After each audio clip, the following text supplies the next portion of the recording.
Time for another Goosebumps Series 2000 book review. Today we're talking about book number 6, I Am Your Evil Twin. Viewer beware, you're in for a scare. Goosebumps. How's it going, ladies and gentlemen? Hello and welcome to, or welcome back to Mystery Inc. My name is Richie, and today we're talking about book number 6 of Goosebumps Series 2000, I Am Your Evil Twin. I just finished reading this one this morning, and let me tell you, I really enjoyed this one. Not my favorite of the series so far, but it was a solid read. So let's talk about it. Okay, so my first impressions of this kind of felt like a blend of Jekyll and Hyde and Stay Out of the Basement. Just to give you an idea of where we're going with this. So we have our main character whose name is Montgomery. He goes by Monty, though. He doesn't like his full name. And so his mom is taking him to stay with his uncle and cousin for a year while she's like a zoologist or something like that. And she's going out of the country to this other place to study, I think it was orangutans. And so since she's going to be out in the jungle and there's not going to be any like place for Monty to go to school, he's going to be staying with his uncle and cousin. And so Monty's not excited for this. He doesn't really want to stay with his uncle because he thinks his uncle's kind of weird. Monty, he just wants to be kind of a normal kid, and he really likes his cousin Nan, but he thinks his uncle's kind of weird. His uncle's a scientist, as many characters in Goosebumps tend to be, and so Montgomery and his mom make an early trip out in the summer to visit Uncle Leo several months before he's actually going to end up staying there for the year. And Nan is away at like a summer camp kind of thing, so she's not there at the time. And like I said, Montgomery, he likes his cousin a lot. She would visit him and his mom out in California pretty much every summer.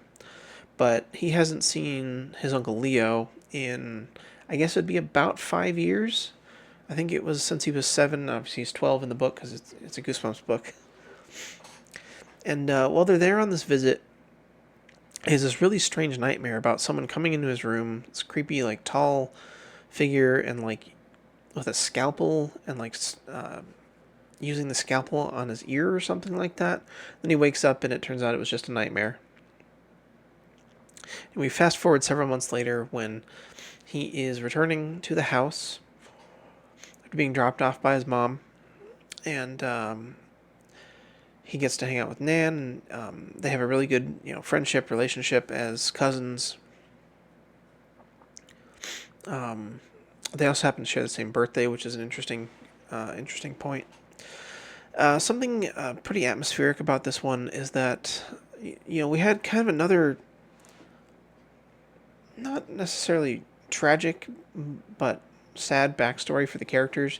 So Uncle Leo's wife died when Nan was just a couple years old, and also Montgomery's father died a couple months before he was born. So they're both single parent homes. Obviously, Uncle Leo and Montgomery's mom are biological siblings. I should specify also. And so Montgomery's, he's getting settled in. These series of unfortunate things happen where, he gets there. Uncle Leo gives him this like pin as a present, as like a welcoming gift, but accidentally stabs him with it when he's trying to like pin it on him. It's this really cool like 8-point star thing.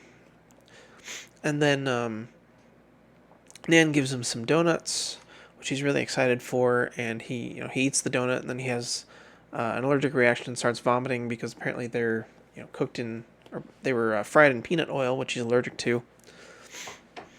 And then so he has just a series of unfortunate things happening to him here. And he starts hearing some weird noises like upstairs, and Nan jokes about it being These people called the others, or no, this was sorry, that happened in the first visit. It was discussion between Uncle Leo and Montgomery's mom.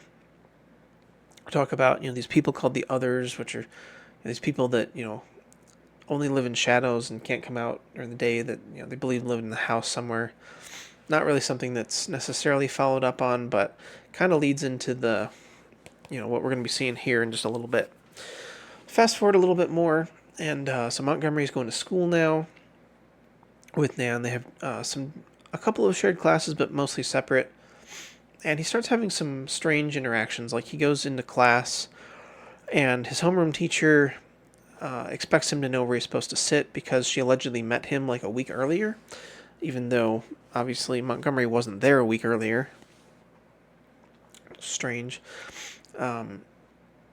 He ends up having an issue in art class where he's flirting with this girl named, I think her name was Ashley, who's one of Nan's friends, and then accidentally makes a big mess. And then the teacher tells him to come after class, or come back after school and clean up the room.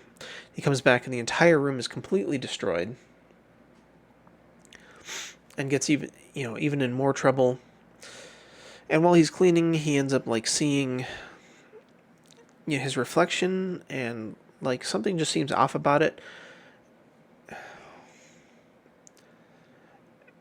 I don't remember. Anyway, this happens a couple of times until one time, he notices like he does a certain movement and the mirror image in the window doesn't do the same thing, and then all of a sudden he realizes that, hey, the window's open, so how am I seeing a reflection anyway, and why is it doing something different than I am?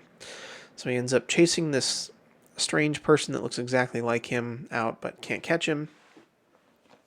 Gets in trouble for like leaping out of the window during class again. Then later, he has another strange encounter, and this is where things kind of got really dark, which I was not expecting in this book. I mean, I knew that Series 2000 was going to be a bit darker, but this, strange, mysterious twin character actually tries to kill Montgomery at one point in time. He and Nan are supposed to be performing a piano duet at school, but he can't find his sheet music, so he runs back to try to search his locker. The school's obviously deserted except for the auditorium.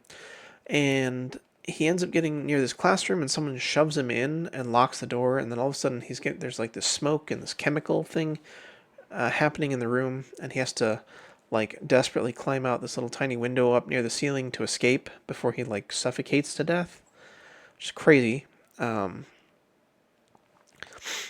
then ends up coming back and discovering that he is on stage with Nan, but it's not him playing this piano duet. He like shouts at this person, and they like push the piano towards him, trying to like crush him with that, while the other version of him escapes. And so he's really like baffled and confused about what's going on. So he ends up going back and confronting Uncle Leo, and asking him straight up like, "Do I have a twin that I don't know about?" And Uncle Leo is like shocked and surprised, like, "How did you figure this out? Yes, you do have a twin, but how did you know? You weren't supposed to find this out for another year on your 13th birthday. Your mom was going to tell you, what happened, that, she was pregnant with twins when Montgomery's father died, and she ended up keeping him and giving the other twin away because she couldn't afford to care for them both." And I'm not going to give you any more information on that because that's a big plot point. I don't want to spoil anything. But anyway, things continue on. And, it's not quite what you expect, but we do find out that Monty does, in fact, have at least one twin. Potentially more. That's not really... that might be spoilers. Not going to go into that any further. Anyway, things end up culminating where... Obviously, there's something fishy going on in Uncle Leo's lab.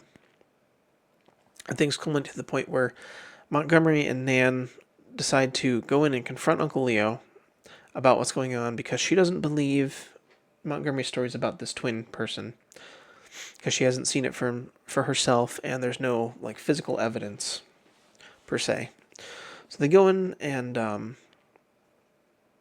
they have this big confrontation and discover this this mysterious twin character, and things come out about what's going on, and how this is the case, and it has to do with Uncle Leo's lab work. I'm not going to spoil it, and I'm going to leave it there with them, trying to figure out what's going on, who's who, is Monty really Monty, or something else going on, and how the story wraps up. I'm not going to spoil it if you haven't read it. If you know, you know. It's pretty wild ending. So yeah, it was a pretty good read. The atmosphere was okay. It definitely was better in the first half of the book, and it was still good by the end, but it kind of fell off a little bit for me. I did really enjoy this one. I actually I did my star rankings for it, and it wasn't quite as high as I was expecting it to be. Overall enjoyment, I did really enjoy this one. But so let's go ahead and look at the star ranks. I'll talk a little bit more in depth on the categories and give you my final thoughts. So, characters. I gave this a 4 star. The characters were pretty fine. I don't know that they necessarily made any bad decisions. Monty, I guess, could have handled some things better, especially towards the end of the story. I can't really tell you too much without spoiling it. The Uncle Leo's character was kind of weak. There was some motivations for things that were not really explained very well, and so I knocked it down down to a 4 star for that. I like Nan as a character, and Monty was pretty good for the most part, but not a perfect character by any means. And yeah, I think 4 stars was pretty good for that. Atmosphere in the book, it was decent. It wasn't amazing. I was comparing this a lot to Jekyll and Hyde when I read it, because, like I said, the beginning of the book and kind of the first 50 pages felt very similar to that. And I thought it was really good, but not quite as heavy on atmosphere, although there were some really intense moments here. Like I said, there was a point where, this mysterious twin character actually tries to kill Monty, and some other moments where, like, physically, someone is physically injured in a pretty graphic way, which is pretty intense for Goosebumps, I will say. But there were some pretty dull moments along the way that just kind of lowered the atmosphere score just a little bit for me. Plot and twist. Yeah, the plot was fine. I knocked it down 1 star because, like I said, there wasn't necessarily a great explanation for why something was happening and the motivation behind it. But all in all, it was fine. There were a couple of twists. The one at the end didn't really shock me at all. Like I pretty much saw that coming.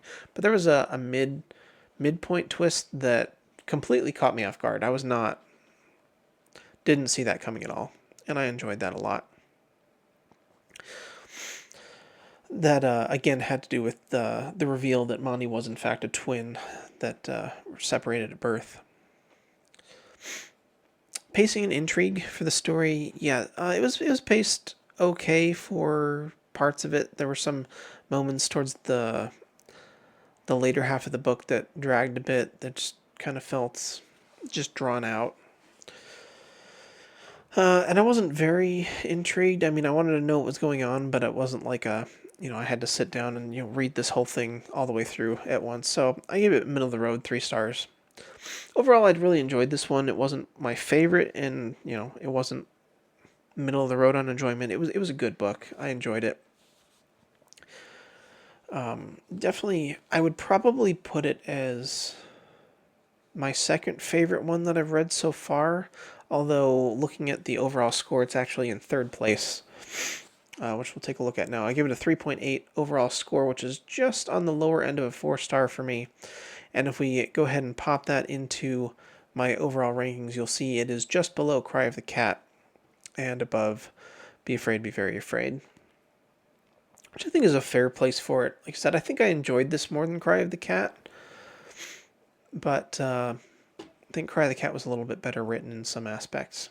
So, yeah, that's I Am Your Evil Twin. A very solid Goosebumps read. I know a little bit more backstory about this one also. If I remember correctly, this was one of those title contest winners. Stein held a contest and then actually wrote this one. Unlike, there were one or two similar things like that happened earlier in Goosebumps' life that didn't get developed. Like Slime Doesn't Pay, although Stein did turn that into a standalone novel in recent history. But I think, if I remember correctly, this was one of those contest winners, and then Stein wrote this, into Series 2000. It was really cool. I really love this cover artwork too. This is one of my. I don't remember where I ranked these per se, but going back retroactively looking at it, I really love this cover. I need to go back and look at my ranking because I don't know where I placed this, but it must have been pretty high. It's just a really cool design. See, overall, it was a solid read. I would definitely pick this one up and give it a try if you haven't read it before. As far as Series 2000 goes, like I said, not my favorite, but a really solid read in this era of Goosebumps. So yeah, that's it for today. Upcoming reviews, we're going to do the first book in the Fright Factory series next, I think. And then after that, I'm planning to do the first Hardy Boys book, the original version of it, not the revised edition. We already did the revised edition. As far as the next Goosebumps review is concerned, probably going to jump into a different Goosebumps series. Not really sure. Hall of Horrors, Most Wanted, Sloppy World, one of those. Just grab a book out of there and give that a read. Next Series 2000 book review will probably be in a couple weeks. Let me know your thoughts if there's any particular book in the series you'd like to see me read and review next. And then after we do that Goosebumps book, it'll probably be another Crow Files book. And then Goosebumps, etc. Maybe we'll get some other random book into the mix here that isn't part of those series, but that's kind of where I'm at for right now. So yeah, let me know your thoughts on this book. Let me know your thoughts on Series 2000 as a whole. Thank you guys so much for watching. I hope you enjoyed. God bless you. We'll see you in the next video, and have a great rest of your day.